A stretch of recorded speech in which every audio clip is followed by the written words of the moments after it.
From CGTN headquarters in Beijing, this is The Hub with Wang Guan.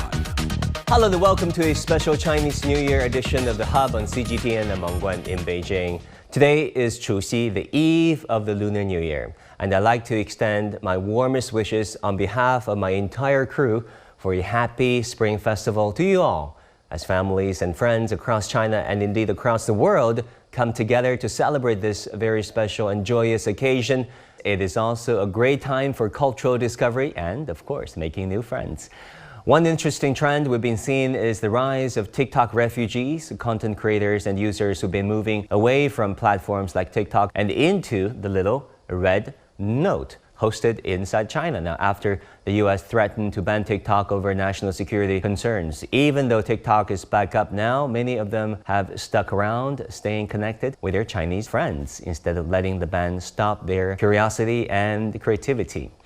Now, they've been embracing the little red note, diving into the Chinese cultural traditions, including the Chinese New Year, food, and cultural life.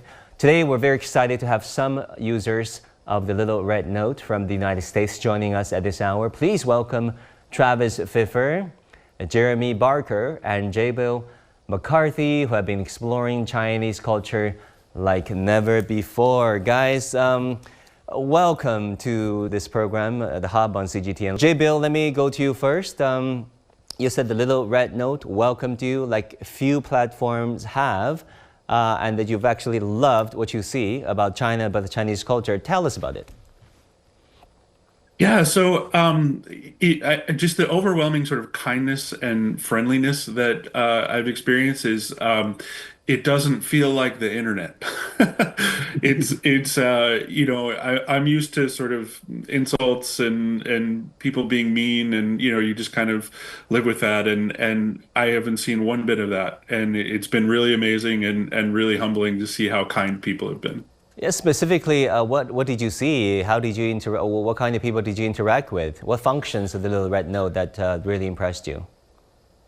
So people start engage. I think in American social media, it's really hard to get anybody to engage with you.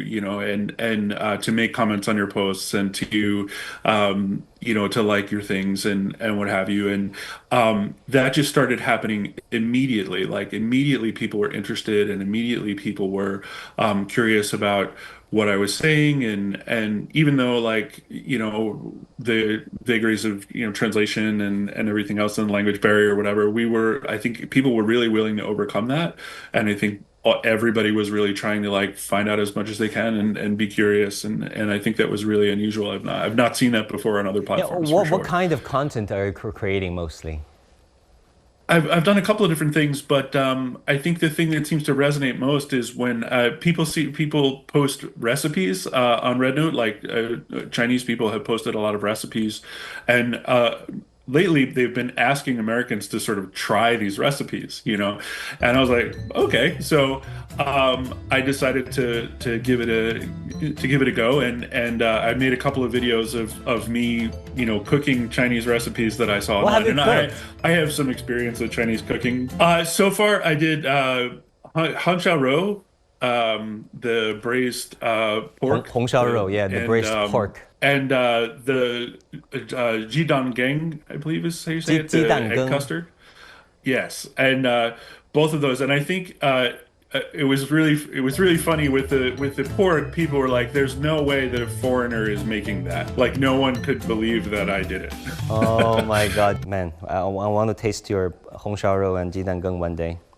Okay, Jeremy Barker, let me turn to you. You're based in Georgia. Tell me about your experience with the little red note. What did you see? How are you interacting with locals? Did you like it? Facebook, Instagram, TikTok, all of them, they're lousy with ads, and some of them can be pretty graphic, to be perfectly honest.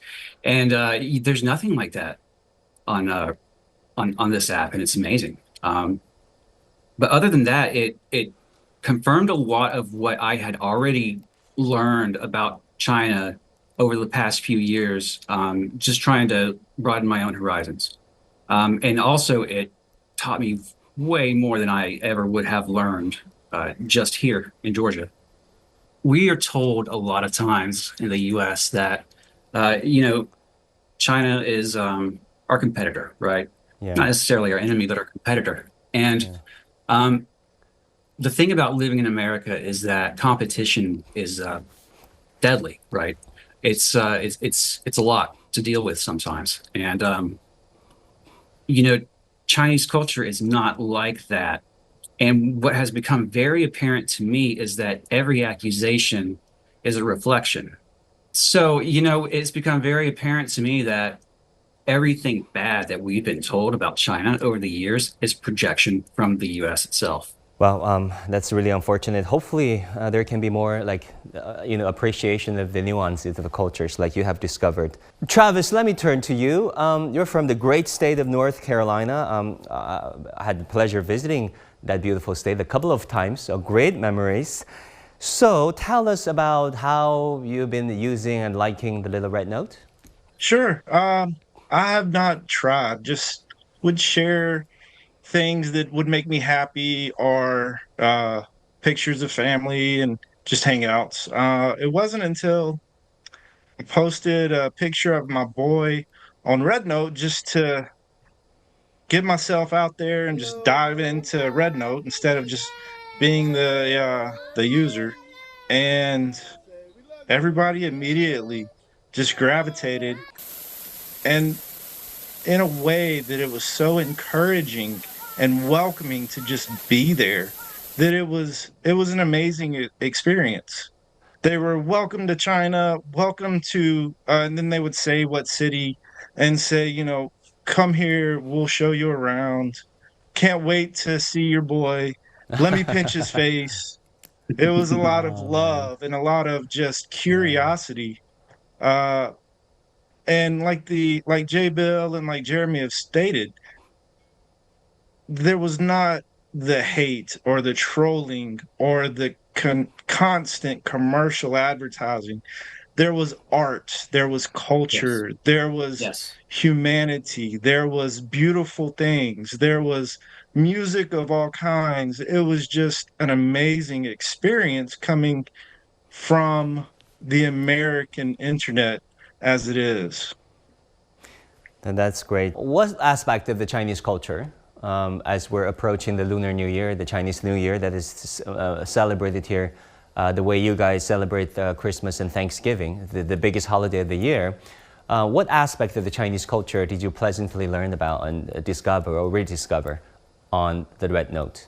The family gatherings, the foods, I think the couplets and the red lanterns, those were all pretty cool to see people starting to get out for decorations. And just the common bond shared among family is with the great migration of people across the country back to their homeland or their home places. There's been plenty of people that in comments or through direct messages would often offer up, when you're in China, you're coming with me if you're here for Spring Festival. And they're offering up it as I am a part of their family. And that's a beautiful thing to Wow. experience. Did they say those things to you in English or through a translation uh, device? Both. I found it was pretty easy to use the built-in translation feature. It was also easy to use external AI. Um, it was really easy to understand the intent. Whereas I know that's been somewhat of a problem with previous generations, not understanding the intent of the translation. AI seems to have really helped that part or that aspect of the communication out substantially. Jeremy, I saw you nodding your head a couple of times. What was your experience like when it comes to your interaction with the Chinese and then discovering of the Chinese culture? Oh, it was beautiful. I live in an area in Georgia that doesn't have a lot of big cities or culture around it. So I've seen Chinese New Year on TV plenty of times, and I've seen it on YouTube, and I've seen it in other places online, and nothing has really immersed me in it like people offering to show me exactly what they're making, you know, with their family or telling me about their plans that they have for the Chinese New Year. It gives me an insight into it that I never would have had otherwise. J Bill, well, what about you? Anything you've been noticing around the Chinese New Year? Two things. One, spectacular food. The food looks absolutely amazing. We are going to try and go to in Portland. They do a big Chinese New Year celebration, so we're going to go and try and visit that. The other thing though is I love like we say Happy New Year or Merry Christmas or Happy Holidays, but the way that Chinese people greet each other during the New Year is just so beautiful and so poetic. There were two things that stuck out to me. One of them was, and I unfortunately don't know how to say this in Mandarin yet. I'm learning. May all your wishes come true. I just think that's such a fantastic way to wish someone and to start a new year is just like may all your wishes come true. And then the other one was something to the effect of like may you get all the money. And I just love that. I love that idea of how instead of just saying like Happy New Year, it's like there's specific intent about it. And I just thought that was so beautiful and so poetic. Do you fancy any trips to China, in the next few years? Getting a visa, grab a plane ticket, and hop on the plane and come to China yourselves? Travis, let me start with you. I've talked with my wife about it. We have already started a small fund that we're going to try to build up our savings enough to make the trip out. There's a few people that we've already communicated with that have made it very known that they expect us to visit them when we're there. And we think it would be a great culture experience for our two boys who are loving the attention that they've gotten off of Red Note. And I think there's that spark of curiosity from a childhood, learning about the history, the ancient history of China that's just been reignited within myself that I really want to come and visit and see the beauty and the technology that has made China precisely not what we were told as Americans. Great, great. You'll be more than welcome. J Bill, any China trip expected or planned? I think in the U.S. we tend to think of China as one thing, and it's just as diverse and just as interesting and just as varied, I think, as the U.S. or as Europe, and I think that we have this idea that it's one thing and it's so many things, and I think that's beautiful, and I would love to visit. I'm really excited about doing that. And finally, Jeremy, what about you? I would love to visit China. I've been talking to my wife about immigrating somewhere for the last year and a half anyway. We were originally thinking about South America. China wasn't even on my radar. But I posted some of my 3D scanning work and some of my 3D printing artwork and got a lot of comments on it and a lot of people saying, I think you do all right over here. So certainly something that I would consider. Great. Travis, Jibil, and Jeremy, listen, you'll be more than welcome to stay in the Little Red Note. That's a personal invitation. I'll follow you guys. And of course, you're more than welcome to China one day. And happy Lunar New Year, the year of the snake, the year of 2025. Thank you so much for joining us at this hour. Happy New Year. An auspicious and jubilant time of the year. This is the CMG Spring Festival Gala.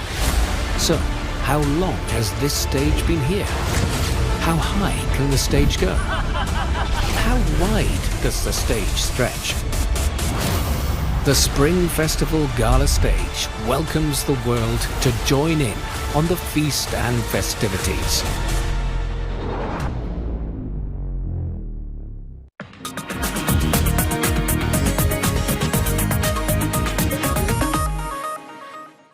Recently, the One Voice Children's Choir from the United States visited Beijing, performing soul-stirring songs at iconic landmarks such as the Temple of Heaven. Their music resonated deeply with the Chinese audience, with ordinary Chinese and indeed with people from around the world, adding a heartfelt melody the spirit of international friendship and highlighting the beauty of cultural exchanges during this time of unity and celebration. Today, we're very delighted to welcome some very special guests from the One Voice Children's Choir of the United States. Joining us are Masa Fukuda, the founder, conductor behind the choir's inspiring performances. Tanner DeWall is the CEO and artistic director of the choir. And Michelle Booth is the CEO and also artistic director of the children's choir. Welcome, my friends. First of all, Happy Lunar New Year. We're welcoming the Year of the Snake soon. Let's talk about the China tour so far. I believe Beijing is the last stop of your multi-city tour. How do you like China so far? How do you find the ordinary folks stopping and watching the choir, which happens all the time, by the way? And how do you like the vibe here, the musical and the artistic vibe? Maybe I can start with you, Tanner. We love it. This is our second tour there, and it's really just magical. Taking these young kids it just opens their eyes to the world, and a number of them have never even been out of the United States. So it's their first time to travel internationally, and then their first time, of course, to be to China, and their eyes are just wide and so surprised at how welcoming everyone is. Yeah, Masa, what do you think? How do you like the reaction that you got from the Chinese audience, or just folks on the street watching you guys? Yeah, I think one of the magic that happens on our trip, unlike any other trip, is the fact that we actually get to almost like live amongst them by visiting schools and interact with children over there, sit in the same class, eat the same food, and obviously during that time we deepen our friendship. So when the music happens, our friendship is already, and the bond is already deeper. Yeah, it's all about making connections. Michelle, what do you think? How do you feel? I am just amazed and humbled by people's reaction. We try to do our very best, and whenever we see people get excited about what we're doing, it's humbling and really, really exciting, because our mission is to inspire the world. And so when we get a chance to do that in a place like China, that it really hits home for us and the choir members. Okay, let's talk about some specifics. When the choir or when the kids were singing As You Wish, 如愿, at the historic, iconic Temple of Heaven, and then people stopped and watched, and that video went viral on Chinese internet and social media. So Tanner, was it a planned moment? Because it didn't look like a planned moment. It looks like the videos were shot from a phone, from a smartphone, not a highly choreographed television crew. Tell me if I'm wrong.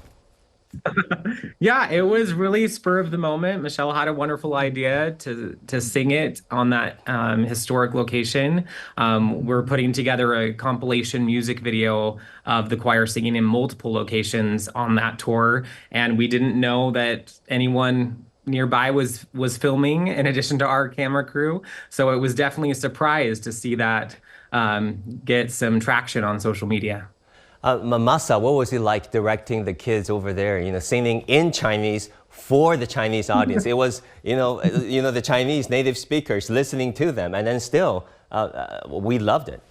Yeah, for us, it's just been like, we've been working so hard to learn the Chinese and try to make sure that our message is clear, that the Chinese people actually understand what we're singing, and so a lot of times as a director, I'm more concerned about, okay, are we conveying the message? And then all of a sudden I see the tears in people's eyes. It's pretty obvious that they're getting obviously they know the song, but our message is getting across, and that's when I realized, oh my gosh, this is happening. This is the magic, the music that transcends everything, and it's just all in live action and witnessing the miracle. And as a director, that is just one of my most rewarding moments. Yeah, definitely. That was a very touching song, and that goes right to the heart of the Chinese. It strikes a chord in the heart of many, not just the younger Chinese, but the older generation, because this song inspires their memory of history, and then to the youngsters who, of course, interpret this song slightly differently, but still. the beautiful, beautiful scenery over there. Tanner, also share with us what are some of the other moments that really touched you in the heart during your China trip, which has been a very extended trip, taking you through multiple cities. One thing that was really touching to me was every area that we went, we flew into a number of cities, and we were greeted by whether it was a children's choir or a youth group or some local fans. And they knew that we were coming, and they would give us gifts right away and the biggest smiles and just greet us so warmly. I felt so comfortable, so safe, and so at home everywhere we went. Yeah, I mean, China is a country that that loves to shower our guests with gifts, and then especially. Yes, our suitcases were very full on the way home. I'm not super surprised. Michelle, what about you? I will say a lot of the kids expressed, there was one city we had the opportunity to sing at a hospital, and for a lot of kids that was really special for them. And actually we sang the Heal the World song and Tomorrow Will Be Better. We do a little mashup of Heal the World, Tomorrow Will Be Better, and We Are the World. And we sang it there with some of the patients there at the hospital, and there was just a really cool feeling of being able to lift people and remind them that we all are human beings on this planet that want tomorrow to be better. And that was probably something that I think will stay with a lot of the kids and with me. Yeah, definitely. Well, which city was it? Where was it? That was Beijing. That was Beijing. Yeah. Lovely. Well, what a lovely experience. And thank you so much, by the way, for singing to the patients there. I mean, they're going through a difficult time, I suppose. Amasa, what about you? What moments touched you throughout your China tour? Man, there's so many moments. A hospital obviously was one of the most touching moments, but I think that for me, I think just from the get-go, when we got into Shenzhen, and we're still kind of, trying to get used to the new time zone, and we're getting warmed up into this tour, and one of the opportunities we had to collaborate with a girls' choir over there, and we sang together the Wish song, and immediately those hearts are connected, and I saw those kids just bonding. We were not even warming up to it, and then they were already just reaching out to us with such welcoming and open arms and hearts that we didn't even we normally tell the kids, you got to be very proactive in reaching out. Well, with no effort, because they did that for us, and we just felt so, like Tanner said, just so welcome from the get-go. Very sweet, very sweet. And then, Tanner, let me circle back to you. Of course, kids, Chinese or American, they grew up in a certain society and culture. They hear about each other, through their friends, or, they read newspaper, they watch television, and there's a certain narrative going on about China, for example, about what Chinese people would be like. And then how would you compare what you hear about China or what the kids hear about China from others versus the China that they really see and experience once they get here? Well, I will say we're fortunate in One Voice Children's Choir to have a few people that have some Chinese heritage, and our choir is made up of kids from that have backgrounds of different nationalities. So not everyone is American, and so I think one thing that I love that we do and that we've built a culture of inside the choir is being respectful of each other's backgrounds, and that's where you come from, what you believe, what you want to pursue in life, what career path you want to go in. No matter what it is, we believe in being kind and caring, and so what I do think that the tour did for these kids is it opened their hearts further to caring more about understanding and looking for news about China. Look at the amazing things that are happening over there, because it's unfortunate today that a lot of the things that make the news are sensationalized or are negative, but there's so many amazing things. Michelle, what about you? The China that the kids discovered for real, for themselves, versus the China that they heard? You know, I was lucky. I was able to have a few of my very own kids with me, and we spoke a lot about what we were noticing. And my 16-year-old son said, you know, Mom, I think the thing that surprises me is all of us are living the human experience. He said to me, I think we're more the same than we are different. And that to me as a mom is great to hear, because I do want my kids to see that all of us here on planet Earth are more the same than we are different. Yeah. And we can celebrate each other's differences, but also unite in the things that we have in common. Great, awesome, powerful message. Masa, what would you have to say?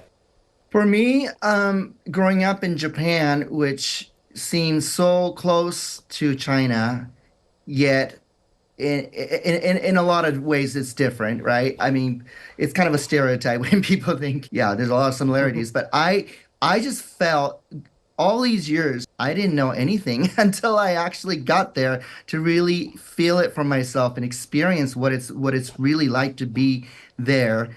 And I'm sorry, I get a little emotional when I talk about people in China, because I just I felt incredible amount of love from them that I never thought I would feel for anybody, in any country. I don't know if I've even gotten that much love from my own country in Japan, and I was just so humbled.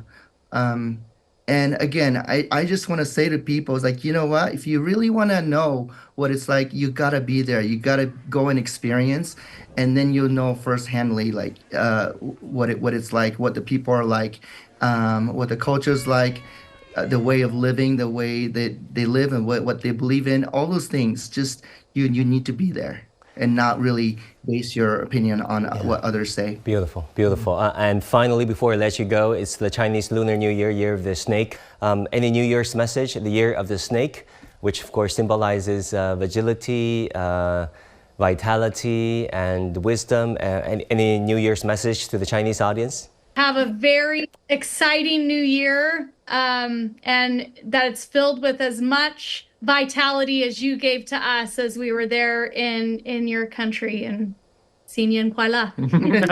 We've also prepared a music video of Wish that we'll be releasing, so we're excited to share that with you. It'll be on Bilibili soon. Awesome. Masa? Yeah, the Year of Snake.